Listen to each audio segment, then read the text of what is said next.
Okay, so if you're just joining me, good evening. I think I'll just hang around for a few more seconds or maybe just a minute to let people having network issues join in, or people who are driving, going back home to join up. So I'll just leave a few seconds for people who will be joining us to join us. So let's just count down to maybe a minute or two, and then we can get the party started. Duma and Tony is live. You're the first man to come. Ding ding. I wish I had a prize for you or a gift for you, but thanks, man, for joining in. I'm hoping the lightning is okay, and I'm hoping we don't have too much echo in the room. It's kind of empty office, so I hope the echo does not distort sound, and of course the music I'm playing is not even affecting you. We'll be doing this from now until 6:45, so we don't have all day, we don't have all evening, and we don't have all night. So if you're just joining me, good evening. All right, I think I should just turn down the volume of Asha, Fire on the Mountain. Is there a fire on the mountain tonight? Okay, so thanks for joining me. I'm very certain that most people and other persons will be watching this much later. They're going to be watching the replay. And so anytime you find this video, I want to say thank you for joining me here on Insta Live. And just in case you're wondering what this is 9 to 5 Live. And what we do basically is to help you find fulfillment, on whatever job that you're doing. By the way, my name is Stanley. If you're just meeting me for the first time, my name is Stanley Innocent. All right, I am a workplace trainer, a speaker, and author, and my task is generally to help people find fulfillment on the jobs that they do, and to help them improve on their workplace productivity and enhance their business performance. So if you're just joining us, it's good to have you join me. And then if you're going to be watching this much later, you're going to be watching the replay, whether on Instagram, on YouTube, it's good to also have you join me. Well, every Wednesdays I happen to be live on your face, and today I don't know, I'm looking so rough and I'm looking so bushy. I think I need a barber. I need a barber to work on my beards and to work on my bald hair. But well, every Wednesdays I happen to be live on your faces just for us to have a banter on how to improve our productivity on the workplace, whether it's a corporate work environment or the informal or business sector. And so, what are we talking about this evening? Like I said, I don't like keeping people for too long. We said our destination time is 6:45, but usually we try to end up the show much earlier. And so it's going to be a very fast one. It's going to be a very quick one. And we are basically doing something very interesting. I call it help. I wish I could scream or shout, when someone's crying for help. Help! I think my boss wants to sleep with me. That's an interesting one. Help! I think my boss wants to sleep with me. And the truth of this is, whether you want to feign ignorance or you want to admit this, you would realize that sexual harassment at the workplace is still very much the narrative in our days and time. So it doesn't matter if you want to be like, oh, no, it doesn't happen anymore. Or no, not in my organization, not in my company, or not in my business place. There is nothing like sexual harassment. Well, whether you are ignorant about this or whether you want to fake ignorance, the truth of the matter is sexual harassment still exists in the workplace today. And it's so funny that today, after I made a post, after what we're going to talk about today, I made public the topic of today. My inbox, especially on WhatsApp platform, was bombarded with lots of messages from ladies who have been sexually harassed, and of course from guys also. People were just sharing their story, and it was very, very, very sad. I really felt for them, and I kept asking myself, why is it that before one could get a job, before one could get hired in an organization, people want to sexually exploit them? Or if one wants a pay raise in the office, or if one wants a promotion, or if one wants to land a business deal, I am always asking, why is it that sex, forgive me if I sound very raw this evening, but of course that's what this show is about. Why is it that sex is always a tool that is being brought to the table? A HR manager would say, if you want the job, you've got to sleep with me. Your boss in the office might say, if you want a pay raise, you want me to increase your salary, or you want to climb up the ladder in this organization, then you've got to sleep with me. It's so crazy. And the truth of the matter is, it's affected everyone. Okay, Hameedat is joining me. Hi, Hameedat. It's good. I was almost scared. I was scared Hameedat wouldn't be available this evening, but Hameedat is just joining me. So hi, Hameedat. Hameedat is going to be joining me very, very shortly. Like I said, it's going to be a quick one. And so Hameedat will be sending me a request, and she will be joining me because I'm not doing this alone tonight, or this evening rather. And so I'm saying that whether we fake ignorance, or we really want to face our demons and talk about the reality of what we face in our industry, where is the corporate workplace or business environment, people are sexually harassed. And that's what we're going to be talking about today. Why do we have people harassing other persons, whether they are employees, job seekers, people who are looking forward to gaining prominence or rising at their businesses or workplace, and someone is using sex as a tool to take advantage of them? How do we avoid that narrative? How can we change that narrative? How can we ensure that HR policies of organizations or business places, protect ladies and protect gentlemen, of course, in ensuring that nobody is sexually exploited? So I'm going to be allowing Hameedat to join us right now. So, okay, to join us just 1 minute, okay?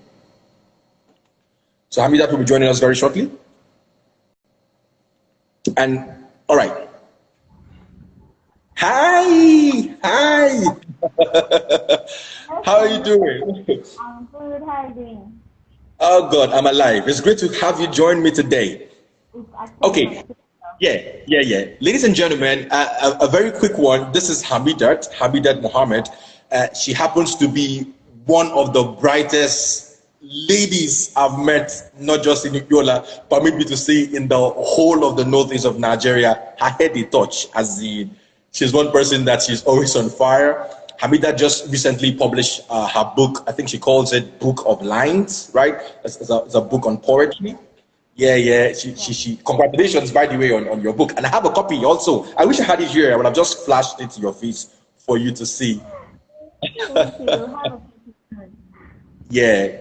So Hameedat is also a non-conformist. She's a poet, and she's a strong advocate for women and girls. She's doing an amazing job. So Hameedat, nice to have you join me. I hope you can hear me. Yeah, I can hear you. I hope my voice is clear too. Yes, your voice is clear. At least I can hear you. So your voice is clear. Okay. Yeah, so right before you came up, I was talking about sexual harassment at the workplace, how we can change, the narrative. Because whether we want to agree to this or not, or whether we want to act ignorant, people are very much sexually harassed in the workplace, whether it is a corporate workplace or the informal business sector. People are sexually harassed. In that, if you want a job, if you're a job seeker, people want to say, sleep with me first before I give you the job. Or if you're looking for a pay raise, you want your boss to increase your salary, He's like, what's the need for me? Or you want to rise the ladder in your organization. And I'm wondering, people are dying in silence. You know, when I made this topic very public, you need to see the volume of messages I received.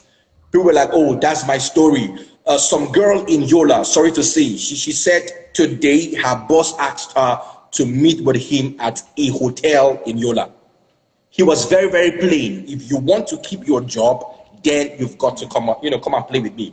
I'm going to tell you a very quick story and then we begin to discuss. This happened, true life story. Some girl got done with school, got done with an NYNC, and it was time for her to get a job.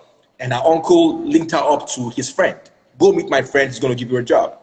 And she gets to this guy, and he was very clear. If you want me to give you a job, you've got to sleep with me.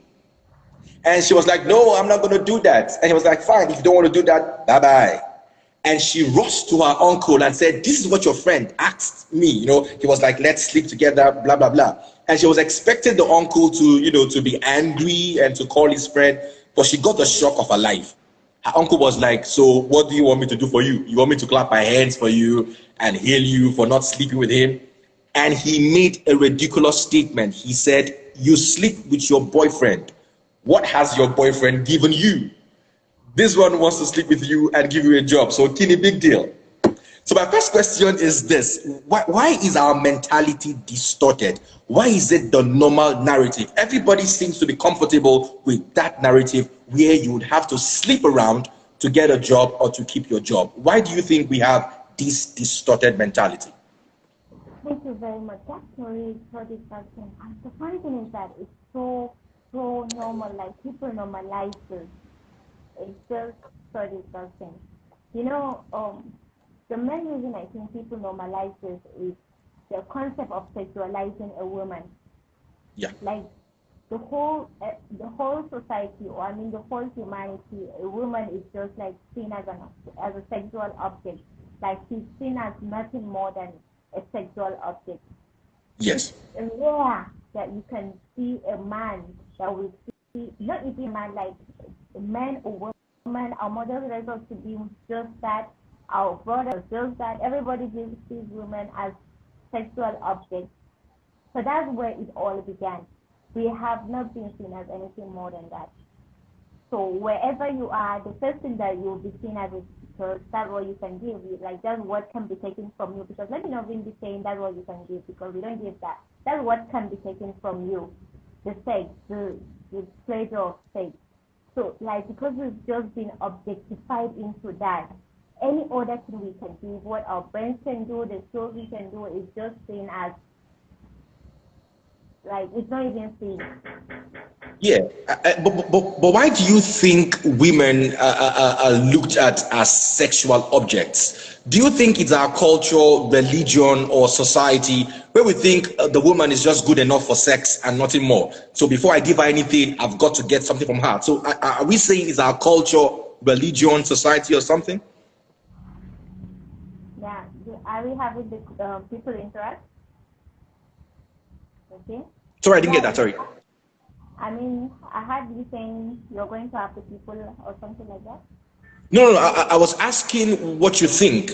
Why we see women as sexual objects? Do we say our culture, society, or religion have messed up with our minds just to look at the woman as you're just good enough for sex and nothing more? It's actually one, the society, and then two, the culture. I can the reason I didn't say culture in the first place is because culture so change with time. So the society have always seen women as that. So it's something that is born out of misrealizing a woman's potential. Maybe in the previous eras, women have been like women had influence in the general scheme of the society, but nowadays women are just reduced to their lowest potential. So it's the society that has reduced a woman to that, and this has resulted in the objectification of a woman as sexual being. So it started with the society when society reduced the potentials of women.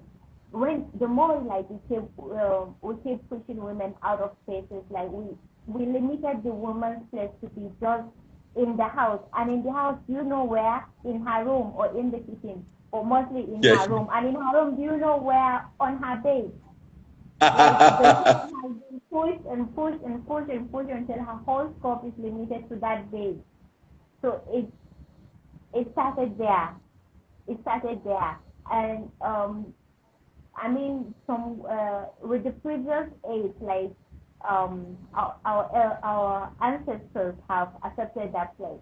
Like they've accepted that place, that their place is just there. Like they never questioned everything. So it's like as the generation is changing, all women are trying to find a place in the society. We're trying to get ourselves in the job, in the companies, in the workplaces, and start working. But then the places that we've been given is inscribed in the society's mind. So it's hard for us to break out of that limit. It's something that the society sees us, and why you ask is because of the limitation that we've been given. We haven't been allowed to associate with the society. You see the visions in history, you see the visions have been made. In Hausa society, you see the Zaure. That's where the visions are made. But have you ever seen a woman in the Zaure? There's never a woman in the Zaure of the men. Like, it's always the men that are there in the society. They are the ones that are seen as the decision makers. Go to the father of the Lamido currently. A woman will just cook from the door, her head bowed down. She cannot be inside that father. That's where the decisions have been made. That's where the policies have been made. That's where the society is being run. But where is the woman there? She Okay. is pushed out of the spaces. So that's where it started. Okay, all right. I think we have someone commenting here. Aduma Anthony is saying, I don't think understanding the cause of the sexual objectification is so necessary. Well, I think an enemy not known, it's an enemy that cannot be defeated. And so I think we should know why women are, because the pressure it's very high. Like I said, just today someone sent me a message that her boss have asked her to come over to a hotel if you want to keep a job here in Yola. I'm not talking about some society very far from us. And so I think if we understand what the causes of sexualizing women are, then we can begin to deal with that issue. Tokpe is joining us somewhere in the world, and she's saying if we don't dismantle the patriarchy, I don't think we can see any changes, to be honest. Now, do you think the male folk, the male man, do you think we have a distorted mindset as regards how to deal with women, especially in the workplace? I cannot answer that for the general men folk. But then, as she said, I saw a comment here that patriarchy serves no one, and that's actually true. Patriarchy actually works it doesn't work in favor of the men either. They are also at the disadvantage of it. So yeah, society has conditioned both the male and the female. The male have been sold out the idea that they are the leading roles. I was doing a research about this very topic earlier because I wanted to get some input. So I was reading from experience of women, and then I was just reading through it. I saw a comment somewhere that saying that sexual assault is not about the sexual pleasure, it's about power. It's Okay, always about power. power. Wow, Yeah. power. Yes. Because why would a boss at a workplace demand that sex when he can have it out of the workplace? It's always about dominance, exercising power. So how I'm trying to relate to that is how the mindset of the man works, because he's been sold out the idea that he must always be in control, he must always be good, useful, and everything. The manly Marco man. That's the idea he's been sold out. So because of that perception, the psychological mind of people adapt to what they've been raised with, like it adapts to conditions, and subconsciously you'll see yourself making decisions or like your instinct going in the way that you've been conditioned. So when you feel like, yeah, overpowering that woman or like forcing that woman into having sex with me will like make her see me as something else here, or like give me more like a feeling of satisfaction of myself as a man. It actually comes from the subconscious. So I cannot say the man is like doing it consciously or like it's their will. So men do it out of that conditioning that society raised them up on, and it's a generational cause, to be honest. Okay. Okay, but very interestingly, it is not just the men that harass women in the workplace. Even women That's these why days also That's harass. why it's about power. You know, a straight man, a straight man. Let me be. I don't know if I'm allowed to be making LGBT insinuations here. So you can see. I've also read in one of my researches that it's not about a man dominating a woman. This is why it's not about sexual satisfaction.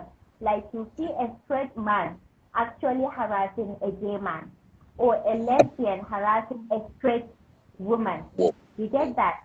So it's about this power. Like it's not actually about the satisfaction, because a straight man don't sleep with gay people. A straight woman don't sleep with lesbians. But if she finds herself in some certain position, it will be harassing. Harassment doesn't necessarily mean forcing them into sexual acts. It can mean making them feel. You know, harassment includes making a lewd comment at someone, explicit, attack on someone's gender and things like that. So all these are harassment, and they are sexual. So you can see someone that does not even have sexual appeal to a certain person doing that harassment. It's all about power, as I see. Okay, now I'm enjoying the comment from Tokwe. She's talking about, usually at a busy marketplace, that's also a workplace where people buy and sell. And you find out that these male folk always like to harass ladies, calling them names or touching them inappropriately. And it seems to be normal. How can we move from normalizing such foolish acts in the workplace? I saw my friend made a tweet about that earlier. She was like, especially in the southern marketplace, like they'll just be bragging you, come buy this, come buy this. Like it's just so normalized that women are even afraid of going to the market alone. Like anyone can smash you, anyone can drag you. It's just so, yes. But do they do that to a man? I don't think so. Very difficult. Yes. A woman's vulnerability is so exploited in the society, because a woman, what can she do? Like, he knows if he does that to a man, he can get slapped and they can fight. Yeah. But can a woman bear that? No. So it's the exploitation of a woman's vulnerability in the society that's causing all this harassment. And I think with the way things are changing right now, we are showing that brute strength is not what the society needs, and we have laws and we have laws and securities that is actually protecting people. So if these things are strongly, if it's laws and the security that's protected by something, what I'm trying to say is that if our securities are fully in implementation, like if he knows that he's not going to get away with harassing a woman, if there are security guards around the place, I don't think they can like feel comfortable. And if they know that if they get reported, they're going to pay for that, it will stop. But more than that,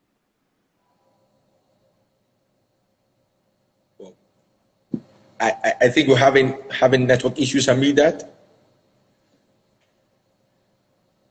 Okay, I think we're having network issues with Hameedat, but I want to believe that what she's saying is, because we're talking about, the informal business place, the informal business sector, where ladies are out of, the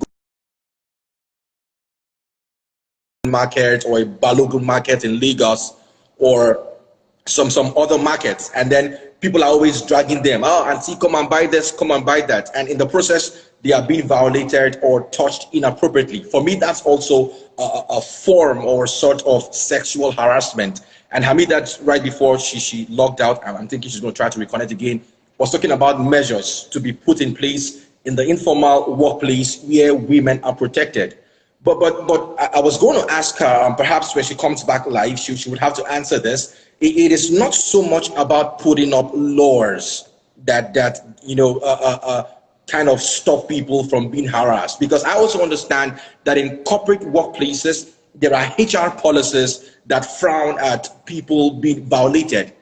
Okay, there are always policies, there are always rules, there are always a code of conduct that should guide the way people act, especially to their fellow employees, whether it's your subordinate or your superior. But the question is, beyond having these laws, beyond having these policies, what is the implementation parameter? All right, that's the point. Because, like I was sharing with you earlier, a girl just told me today that her boss had asked her to come over to some hotel today if she wants to keep her job. Now she's wondering, she was asking me, what should I do? And I also got confused because I was wondering, what should she do? Should she report him to his manager or to his boss? But the point is, after reporting, what happens? Who gets fired? Would she even be listened to? I want to say that women are kind of at the receiving end. Yeah, because it's more on them on the receiving end. For instance, look at the rape issue that made headlines and that made news months ago. Okay, I think Hameedat is back. So let's see if we can connect back with Hameedat. Just one moment. Sorry. Let's give Hameedat 2, 3, 4, 5 seconds to connect with us. There she is. Welcome back. I'm sorry, disconnecting my phone over. No, it's fine. Yeah. It's fine. Yeah. Yes. So right before you joined us back, I was talking about going beyond having laws or policies that guard against women, especially being harassed in the office, because most formal organizations have policies. Okay, but the truth is, do they really implement this policy? It's just like rape cases where a lady is raped and she's so scared of voicing out because she might be stigmatized or victimized or nobody wants to listen to her. And so I think it's the same thing with sexual harassment. If the lady, like the one I was talking about, saying her boss wants to sleep with her today, who would she report to? So the question I want to throw out there right now is, what should people do when they are harassed in the office? For instance, I want you to increase my pay, and you're telling me you've got to give it to me. Or I want to climb up the ladder, and you're saying if you don't give it to me, then forget about it. So people who are in this crossroads, what do you think they should do? Thank you very much. First of all, we have policies in place. I know you've mentioned that there is policies, but when you report, how does that get implemented? How is it going to be in your favor? At the end of the day, it's going to get shut down within the company. They'll just shush everything because they don't want bad image for their company. They won't let things get out of control. They'll just tell you, yeah, like the case of that woman whose uncle told her, what do you want me to do? So it's always going to end up like that. Yeah. What I believe women should be doing is to... Oh my goodness, network is messing us up from getting. Yeah. We always like to keep talking about this harassment in low voices. Like the talk is so, we don't even talk about it. Like when it's happening, you'll see them talking in hushed voices. They're also ashamed. I mean, let's get away with that. It's not yours to be ashamed when someone harasses you. When someone harasses you, if they're afraid of that bad image for their company, tweeting to publicize it. Whoever tries to tweet in, like, that's the worst thing that can happen to the brand. So when you sue that boss that harasses you, when you report him to the HR team or whoever is in charge and no action is being taken, it's up to you to voice out.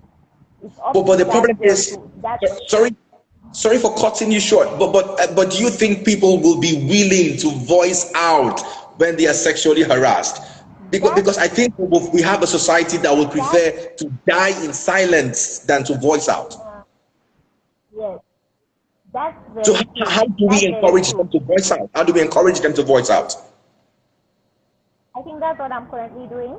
One, All right. okay, yeah. Recently, the Me Too voice has globally gained a platform, the Me Too hashtag. Globally, women are coming out to talk about their sexual harassment. Globally, everyone is reporting their Me Too stories. You can see that changing. We even had a Me Too, Arewa Me Too recently, and it also gained weight. That's to show you this generation of women are speaking out. Like we are actually speaking out. So because of this unison in voices, it's showing other women who are silent that their silence is not benefiting anyone, and that because another sister spoke out, they can also speak out.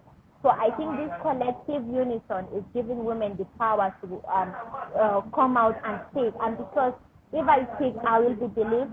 Because someone who harassed me in the office has likely harassed someone else. Yeah, yeah. Like, I'm definitely not the only victim in that workplace. So if I speak out, if I stay silent, the other person stay silent, no one will know. But by speaking out, this one too will say, yes, me too. It happened to me. And from there, two voices against one, three voices against one, it gets weight, and there's no way that person will just say, no, it's a lie, or it's just a scandal or something like that. Women can just come out and say, yes, it happened to me, you did this to me, just for that. You get Yeah, yeah. Okay. Now, women should stop staying quiet about all this harassment, especially in workplaces. Yes, they might get dragged into the publicity of it all, but at the end of the day, they are also saving someone from falling victim of that woman. Once that person has been exposed, like I don't think another person will fall victim into that person's shenanigans. So speaking out cut things down. Okay. Okay. Okay, Hameedat, that's a very sweet and beautiful response, right? Women should begin to voice out, all right? And your platform is also helping them to give them a platform to voice out. There's protection for them and all of that. And also guys should voice out, right? Not just them leaders, guys should also voice out when they're, because somebody sent me a message, like I told you, his boss, she's a woman, she's also married, is on his case, pestering him, you've got to, and all that. Now, let me flip the tables around. Like I told you, we have this distorted mentality and narrative where we think that that's the ideal thing to do. If you want to climb the ladder, you've got to sleep your way through, right? Sleep your way up to the top. What would you say to people with that kind of mindset, whether in the corporate workplace or the informal sector, who think that their ticket to rising in their career is tied to them sleeping with their bosses? Sorry, my audio is a bit low. Can you repeat that question? Okay, I'm asking, I'm trying to flip the tables around right now, where I'm thinking that we have people with distorted mentality, where they think the new norm or the ideal thing will be for people to sleep their way to the top. Are you with me, Habidat? Are we Yes, I having am. that? Are you with me? Okay, fine. So that's their mindset. Like I have a job now. I'm like, okay, if I'm going to get promoted, if I'm going to get a pay raise, then I've got to sleep with my boss. That's my mentality. To such Yes, people, what would you say to them? exactly. It's actually like the sex for grade scandal in a way. It's similar to that. We have students who just automatically don't study. They don't do anything. Then they'll Yeah. just go and, because if I go and sleep with that lecturer, it's just going to give me marks. So Yeah. it just, yes, we have people like that. We have to uh we have to project this image that sex is not something transactional. Like Yeah.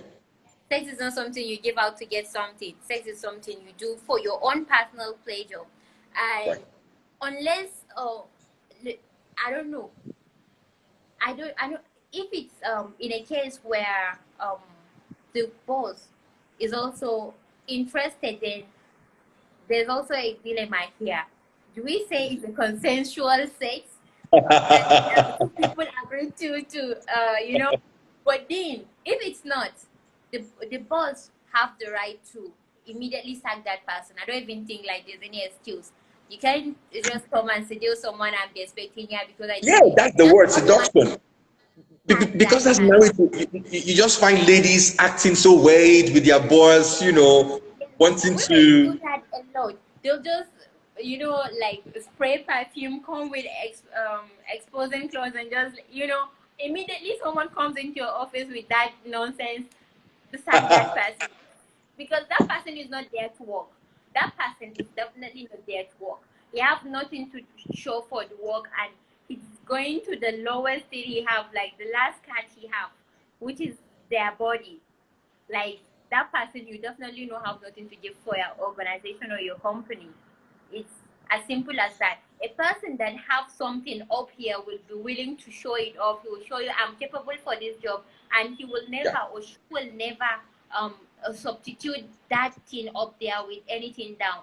Like it's as simple as that. So anybody I that's like like that. trying to buy their way with their body, you definitely know they don't have anything else to give. I So like that that punchline. I like the punchline. Don't substitute what's up here with what's down. I've got it's to tweet that after the show. I've got to tweet that. Okay, interesting. I think let's begin to wrap this up. Hameedat, are you there with me? Oh my god, I can't stop laughing. Okay, yeah. So let's try to wrap this up with this. All right, with this last question. all right. Right now, if someone is being harassed, whether it's in the corporate workplace or the Yeah. informal business sector, and that fellow knows it's going to take a long while before help comes, right? And the pressure is just Yeah. on. Would you advise that person to Yes. resign? Would you advise, whether it's a guy or a girl, to just resign and get out of that space? Would you advise that? I will advise that. I will advise that. I will definitely advise that because one thing about sexual exploitation is that it affects you mentally. Before you know, you'll fall into depression. All this guilt, all this low self-esteem that something of yours is being taken without your consent, like you've been some. It just affects you badly. So you cannot even cope in that working space. You can't even stay focused. The first thing, the immediate thing you do. In fact, even if you're not going to resign immediately because of some financial implications, take a break. You have to take a Okay. break. You have to just withdraw yourself from that environment. It's highly recommendable. Okay, I'm happy that you shared the same thought because that was the same advice I gave to the lady who asked, the boss asking her to come over today to sleep with her, and I was like, you don't need that. If it means you resigning, just get out of that atmosphere because the workplace is nothing but You toxic. don't. She don't. Yeah, just get. Yeah, She yeah. definitely don't. Whoa. Okay. So, Hamidat, are you there with me? I can see your network is dancing, Alanta. Let's get your last words if you can hear me. Can we get your last words? We're wrapping this up. Can we get your last words? Let's get your Okay. last words. Yeah, yeah, yeah. Last Okay. words. Yeah, that's right. You know. Okay. It's when you ask to skip last words that everything just. What I'm trying to say is that sexual exploitation goes both ways. We're not just talking about women always as the victims or men as the perpetrators. It goes both ways, and we have to understand that a person that's trying to give sex for work or for to get work or to keep his work have nothing to give to that organization. Sack that person. If we're in a workplace, the collective interest should be what are we going to do to further our organization. The collective interest should be non-personal. So as long as someone tries to invade your personal space, define your limits, and if that thing persists, withdraw yourself. And we have to stop exercising silence. Silence helps no one. The last thing a perpetrator is afraid of is being exposed. Expose the hell out of everybody that assaults you. That's all I'm going to advise. Oh, standing ovation. Exposing them. And who that person, I know that Yeah, I'm going to talk directly to that person that told that narrates to you her story. She should actually talk about that person. Like she should talk about that person. I know it's a heavy thing to do and it's a personal decision, but we have the power of social media right now. Once you say this person of so so so and so so here asked me to do this and I have this qualification and this and this and this and he's overlooking all that asking for my body, publicize that. I am very sure that person, like, one, there's no pity. One, that person does not deserve to be in that position because, let's be honest, he doesn't deserve to be in that position. So he have nothing to lose. Whatever he loses, he deserves it. And she's going to, the company is going to make sure the company she's looking for work with is going to make sure that those things do not happen. So when they report, to avoid all those things, they're going to be covering all those issues. So exposing goes a long way. We shouldn't be exercising the cause of silence. We should be exposing. Name the organization, name their position, tell everybody who can listen. Whoa, whoa, amazing. Thank you so much for that in-depth, talk. People should rise up to, to begin to talk, voice out this concern. Don't just die in silence or let somebody fire you out of your job and you don't have no protection from HR policy or whatsoever. It's time for people to begin to take a stand, take advantage of social media and let your voice be heard. Thank you, Hameedat, for joining me today. Wow. I appreciate you. Thank you so very much. Thank you for all of the thoughts that you shared. I don't know what else to say, but after this one, now we'll see and then we'll have coffee together. All right, ladies and gentlemen. Okay. All right. Yeah. So that was Hameedat. Hameedat Muhammad is a poet. She's an author and she's a strong advocate for women and children and girls, of course, and she has been doing tremendously well with her works and projects. You can follow her at Hameedat. That's Hameedat. All right, follow her and catch up with all of the beautiful stuff that she's doing. And we're hoping that tonight we've supplied you with little information that could help you be productive at the workplace and to manage whatever harassment that comes your way. I'm not hoping that anyone gets harassed, but then that's what it is. Thank you everybody for joining us. I can't mention all of your names. Some people logged in and logged out, perhaps network, or perhaps they had other things to do. But thank you for finding time to hook up with us. What am I saying? Well, thank you for staying here with us today. Aduma Anthony, thank you so much. Aben, thank you so much. Tokbe, thank you. Whiskey, Timmy, Randy, Yishar, my mentor, Victor Dowd Tarfa, thank you so much. And of course, Lorna was also with us. Wordsmith, Transparency Speaks. One love, man. You're doing an amazing job, and I celebrate you. A lady like T, everybody from everywhere. Fairies Pastry, thank you so much for being a part of our big night tonight, and I'm hoping we've been able to add value to you. Until I come your way again next week, Wednesday, keep being productive at the workplace. My name is Stanley Innocent. Good night. Good night. Good night. Bye, everybody. Thank you.